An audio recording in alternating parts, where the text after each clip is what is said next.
Hello and welcome back. I'm going to do another reaction analysis of a Polyphia song. This one is ABC featuring Sophia Black on vocals.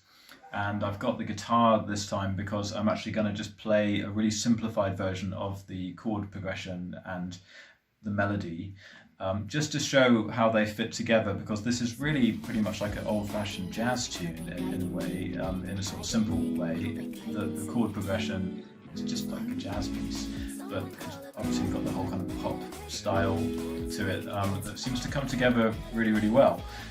So let's have a look at this one, and then a bit later we'll break down some of the chords and the melody. Someone call a paramedic. I can't speak, it's all phonetic. Made me forget every word, cause like that's a lot of letters. A, B, C, D, E, F, G, H, I, J, K, L, M, N, O, P, Q, R, S, T, U, V, W, X, Y, Z. 911, hello, it's me, Sophia. Yes, this is an emergency. Yeah.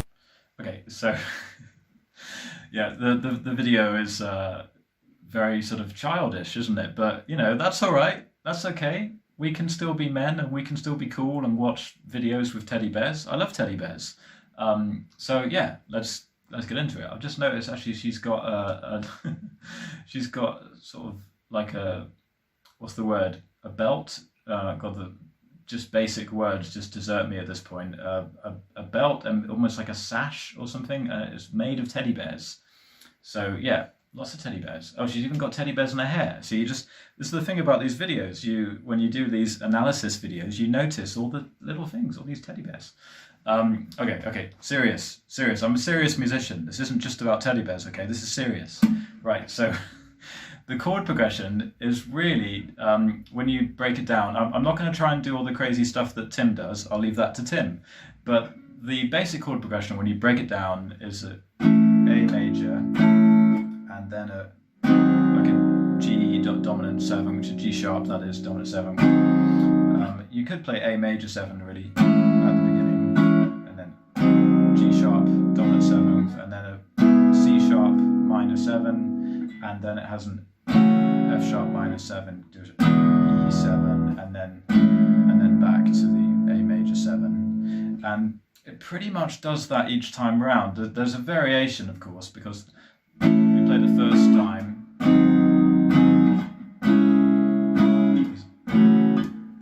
back to the start, and then there's that chromatic.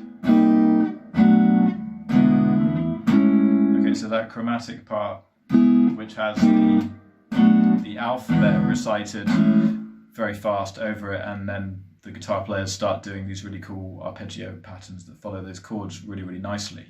But that part, when I heard it, I thought, oh, there's this kind of chromatic descending chord progression that just sounds like a jazz piece. It's the way to put it down on me. Got the whole room tipsy. Hyperventilating when we be procreating. Where'd you learn to do that thing? How you hold the bat when you swing? I don't think I can breathe. I don't think I can eat. I don't think I can think. I don't think I can see. Fuck. Someone call a paramedic. I can't speak. It's all phonetic. Made me forget every word, cause like that's a lot of letters. A, B, C, D, E, F, G, H, I, J, K, L, M, N, O, P, Q, R, S, T, U, V, W, X, Y. Put your pick out and put it in my locket. So yeah, there's a lot more going on than what I'm playing, obviously, but that's the basic progression underneath. And when you look at it like that, you can see how this could really just be like a jazz piece in terms of like an old jazz standard, because there's this way of playing. Once you get there, you see this movement where it goes going up a fourth. It's like if you've got a chord there, then you go up a fourth, sort of upper string with the chord shape. If it was a power chord, it'd just be going up a string, and then it goes down a fifth there. So what you're getting is this like 2 5 1 2 5 1, that kind of movement in the bass. So this is when you break down all the jazz standards, they've got some form of 2-5-1s a lot of the time, a circular 2-5-1. So what tends to split the jazz pieces apart and make them different is that they don't just do it in the most straightforward way. There'll be a little variation. That's something that comes up a lot in jazz pieces. That's why I really wanted to take a bit more of this approach with this track, because it's got all of the basic devices that a jazz piece has. So there's the root, and then secondary dominant turning into a 2-5-1, and then it steps back to the 5 of the original root. So if I played it more like,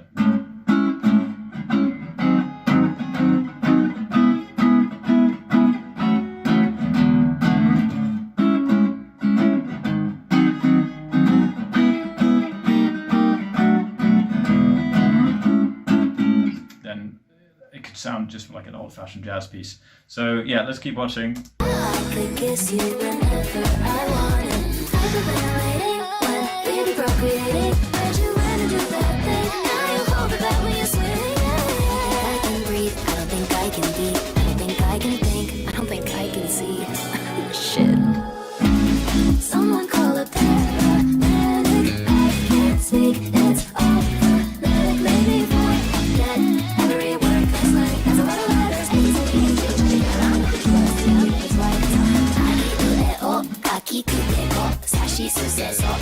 Yeah, so what's making it really good is there are little variations each time. So if I'm playing the chords there, I'm only just doing the basic structure, and all of the things they've done with the production and rhythmically the way that the different guitars are cutting in and out, and these little arpeggios, or sometimes the really, difficult arpeggios that come in over the chromatic part there.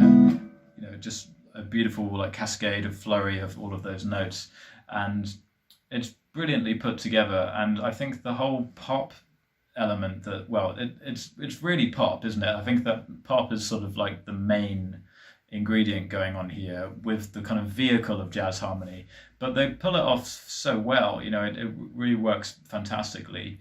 And the vocal melody is really interesting. I'm sure that it sounds like Tim has come up with it on the guitar and then put that into, as the vocal melody. So let's have a little look at the vocal melody here. So we've got this part. Now I'm just going to play it in terms of the single notes. Obviously Tim's got a really awesome guitar part that is based on chord melody, where he's playing a bit of the melody and then chord shapes and harmonics and double stops and all these things around that. So chord melody is just that kind of idea where you've got like, you've got a melodic direction, but it's got harmony built in there as well, rather than just simply single notes.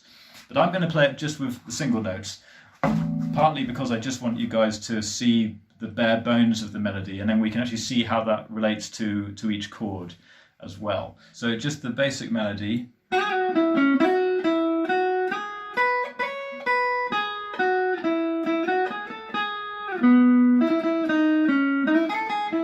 And then it's got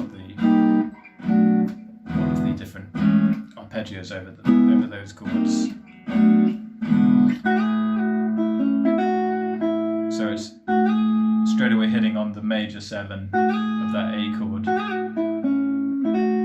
And if you just played it over A, the chords actually change, of course, in the piece, but sometimes if you just look at it over only the root note, then you can get an idea of how your ear is sort of perceiving each note of the melody just related to the root. And that's spending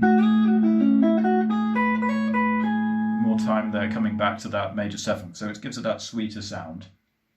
But if you look at how that works over each chord, then we've got that major 7 back to the 6th and the 5th, but then that part where it changes chord to the G sharp major 7, sorry, G sharp dominant 7th, then that's hitting on the 7th of that chord, so 7th and the 7th. So rather than leading on just the root notes or the thirds or the fifths that would sound a little bit more straightforward, you're hearing that kind of richness of the 7th, and then also it lands on that note, which is giving you that kind of dominant 7th flat 13. So very, very jazzy, just the way that it falls. Yeah, falling on that note, which would just be like the 5th in the key of A, a strong note, becomes a more complex sounding note over that chord. And then going back up. And then again it hits on the 7th of the next chord.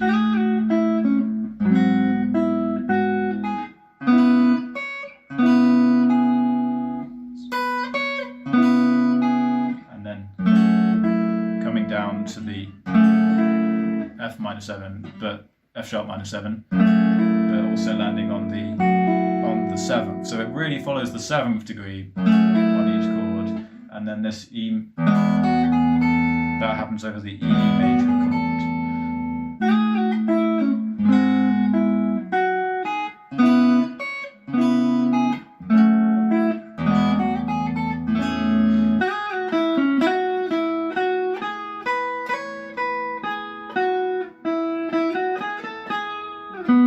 So at that point we've got, that's got back to the root of back to the first chord, and it has a kind of sus9 sound where it comes back to that in the melody. Very nice. And coming back, that note that would be the sharp 4 over the A, so it's got that Lydian sound, but it's just following that chord, the second chord, and then that really nice part, and then we get the chromatic part with all the different chord tones. So yeah, there we go. I'm just trying to show how they work together and just show you how it gives you more of that kind of jazz sound, because mostly it focuses on the 7th degree of each chord.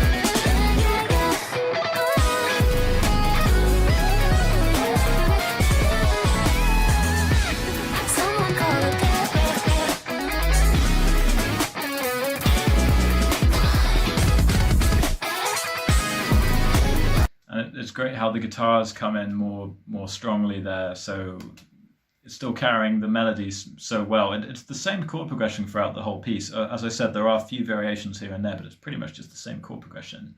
And it's great now how the guitars kind of just take over, just remind you it is a metal band.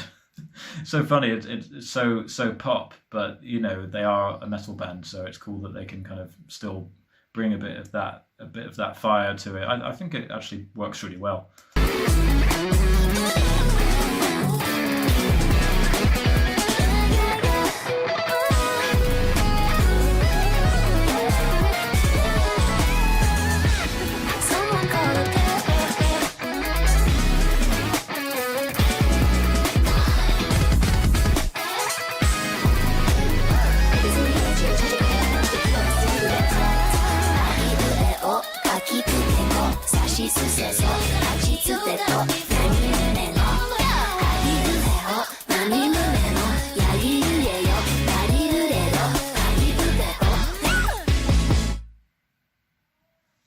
Yeah, it's really great. Oh, yeah, and here's that bit, the bit at the end where they're just smashing things up. I don't know, it's funny how they included that part, because the whole music video is very sort of like girly, and then at the end they're just being really, really like crazy little boys trashing stuff up. So I guess maybe that kind of like tips, the scales a little bit. So yeah, it's quite funny though. The singer and this other sort of like model guy look like they're just like, whoa, these guys are really crazy. Yeah, they're like, okay, this is weird. So So yeah, great job. I mean, the whole production is brilliant. The first time I heard it, I was just like, wow, okay, this is really strange. They're kind of doing this. I wonder what the progressive metal fans think of all the teddy bears. But I really loved coming back to it. You know, the second or third time I heard this, it really got stuck in my head because the melody is so good, and all the production. You know, the great rhythm that it has. It's really punchy, and yeah, it's really likable actually. And then as far as pop stars go, as Sophia Black, you know, she's very likable actually. I feel like she's just having fun with it. With some pop stars, you get a really kind of big, like, you know, ego vibe. But with her, I feel like she's just having fun, and her vocals are really great on it. You know, she's um, playing that melody, singing that melody so naturally and so beautifully, and you know, it's got these quite unusual little chord tones over it, but you don't normally get that in pop music. But she's, you know, I think she's doing a really great job. So yeah, I hope you guys enjoyed this. Please comment, like, and subscribe. Let me know what other things you'd like me to react to and to analyze. As I said, with this one, I took a bit more of a theoretical point of view simply because I thought that was the most interesting thing to me about the music. And some of their other pieces, I thought it was much more interesting examining the sort of physical nature of how they were playing it, the different techniques that they were using. But in this one, I actually felt that the kind of harmony and melody approach was actually the part that stuck in my mind the most. So I hope you guys enjoyed this, and I'll see you again soon.